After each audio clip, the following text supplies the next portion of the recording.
I had a few questions from on my Twitter, so I'll just try to go through those quickly.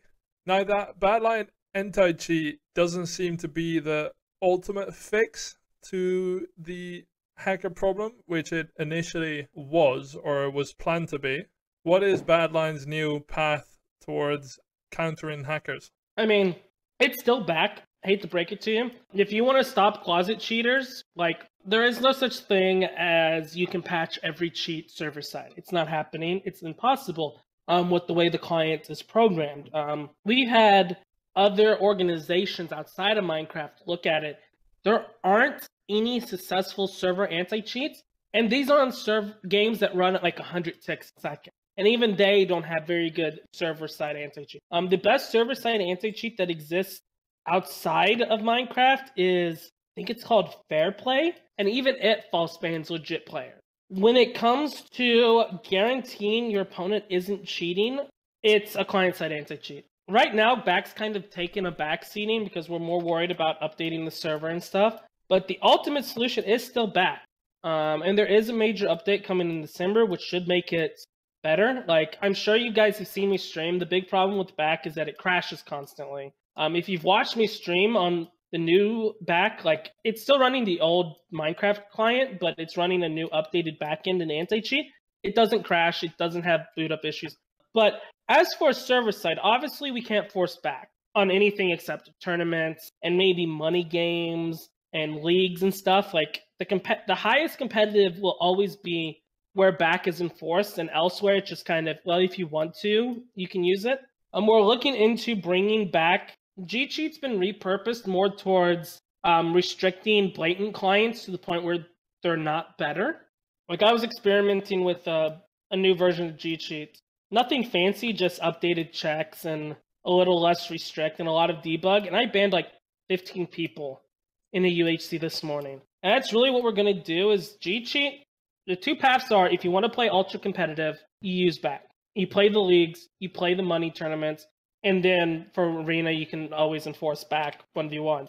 If you're okay dealing with closet cheaters, then that's what GCheat's trying to do. Is GCheat has never been about catching every hacker. We've always said this for the last 3 years.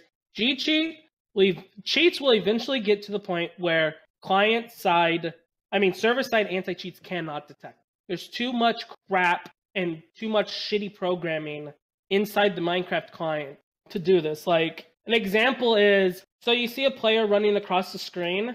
Your client is only sent updates of where the player is, and then your client, like, slowly moves them, which means that what the server thinks your client sees and what the client sees is never the same. So, like, stuff like reach at, like, 0.05 increase will never be detectable because of it's perfectly within Minecraft's limits to be off by 0.1. So, yeah, GCheat's goal is to remove the blatant stuff, like extra blocks of reach, kill aura, fly, bunny hop. We actually recently pushed a huge update to GCheat that has significantly shut down the amount of people who can bunny hop, for example. If you're worried about ghost clients that, like, aim your cursor a few pixels every tick or give you 0.1 more reach, you need to use BAC. Or you need to use whatever client-side anti-cheats come out. And client-side anti-cheats, there are several servers working on them that have not announced. If you're an ultra-competitive player, you need a client-side anti-cheat. And that's how it is in most games that cheating is possible in. Will you ever consider introducing screen sharing? Maybe. Really? I didn't expect that. It's not going to be your traditional screen share that you are used to. I'm going to go on my little rant here. Eventually, the developers of these ghost clients will get a brain, and it is told, like me and Gberry, alongside an ESCA developer or an anti-cheat developer, we could make a client that leaves no trace, ever. There'd be no way to detect it after it's deleted itself, right? Mm-hmm. And screen sharing will eventually get to that point where I could literally be cheating while you're watching me and you wouldn't be able to tell. It will eventually get that way. If it got that way in CSGO where people could literally cheat at LAN with people watching them in person, it will eventually get to the point where screen sharing is useless for the most advanced cheats. And right now we've been blessed because most of I don't think a single Minecraft client developer is an actual like has a CS degree, has programming, has formal education outside of high school or maybe freshman level of college. None of them have this high level cheating and anti-cheat knowledge. Because most of the ones who do have that knowledge that program cheats are onto actual games that have anti-cheats, that there's a bigger market. Like Vape is the biggest paid client, right? Random ass CSGO client 152 makes more money than Vape could ever dream of. The people that actually had the skill to avoid stuff like screenshots had gone on to where money is a lot more plentiful and the need for cheating is a lot higher. And that's why eventually screen sharing will become ineffective for these advanced clients. I am currently, once BAC is fully updated, I am investigating with one of my anti-cheat devs, making, you know how there are screen share assist programs? We would probably make something like that. These screen share programs that exist fall to the same curse the client developers do. They're not protecting their code. They're too easy to reverse engineer. And then the people who make the cheats just see what it detects and close it down.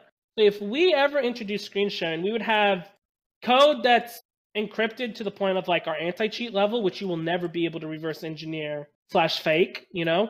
And basically, if we ever did screen sharing, it would be you get frozen.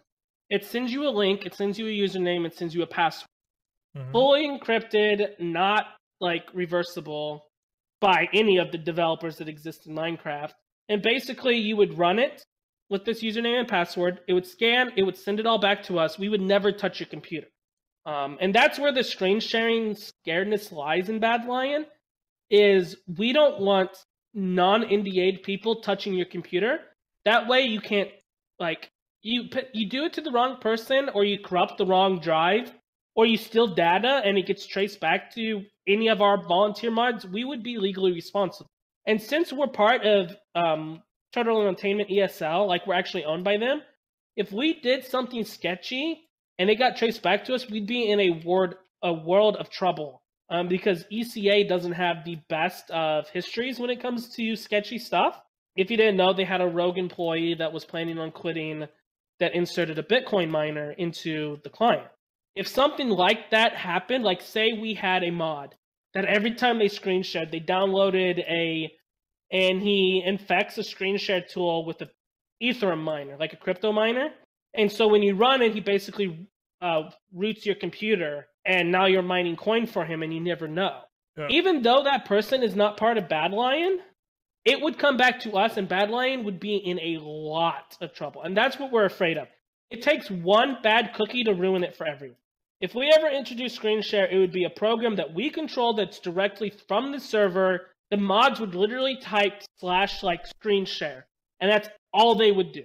Everything else would be in full control of us, so we can guarantee something like that doesn't happen. And that's why I say maybe. That's how we would do it. If we do it, I haven't fully investigated it, but it's something I put forward. But as I said, this is only a temporary solution. Eventually, clients will get to the point where they cannot be detected without something running live, like BAC. There was a question regarding the new game modes that you put out, that usually whenever you push a new game mode, after it doesn't really get revisited again. Is there any reason as to why that is, or are people just wrong in thinking that? They're right and wrong in thinking that. Most talking about things like Sky Wars. Yeah. Now the well, UHCSG. Sky Wars, I never know what to do. UHCSG is actually doing okay. Let's use UHCSG as an example, because it's a game mode that actually is succeeding. Not great, but it's doing okay. Like on Saturday, it had 250 players at one point. On Thursday, Friday, it had 150 to 200 at peak. Revisiting game modes, okay, so it has to do with balance design. If you rapidly change something, it pushes people away. But some game modes, like just like flop immediately, like Sky Wars. The reason Sky Wars keeps getting done is because I get told you need to have Sky Wars, and I'm like, well, our community really isn't Sky Wars, but I'll try something new, you know. And that's kind of what Badlion does, is when it comes to new game modes, we just kind of throw, and it's what Hypixel does too. Don't get me wrong, this is exactly what Hypixel does. It throws a bunch of game modes and it sees what sticks, and if it doesn't stick, it shuts it down. Like, I think there was some SG and some UHC deathmatch game mode that they did, and it flopped, so they took it out of Proto. Stuff like Bed Wars and Murder Mystery did very well. That's what Badlion's doing, is we're just kind of throwing a new game mode out every month or so and see if it sticks. Like, Mini UHC stick. CTF didn't stick. CTF has a different story. UHCSG kind of sticked. Like, right now it's at 26 players, but it's not really popular in NA very much. Domination didn't stick. CTW stick. Like, saying we don't revisit them is wrong, because we usually revisit them a lot in the first couple days, get all the bugs, get the immediate, like, this sucks, get it out, you know, like I think we had fire swords in UHCSG at first, and everyone was like, this sucks, get rid of it. So we got rid of it almost instantly. But once we get it to a point where there isn't a huge outcry, we just kind of want it to stick there for a bit and see if it does well. And if it goes down a few players and then it sticks there, then we'll revisit it. If it just keeps going down and down and down, but there's no constructive criticism coming in, then we just let it go away. And that's why I say maybe. It's really, if the game mode doesn't succeed, but there's nothing constructive that would save it, quote unquote, then there's no reason to spend more time and try to force it onto the community that clearly doesn't want it.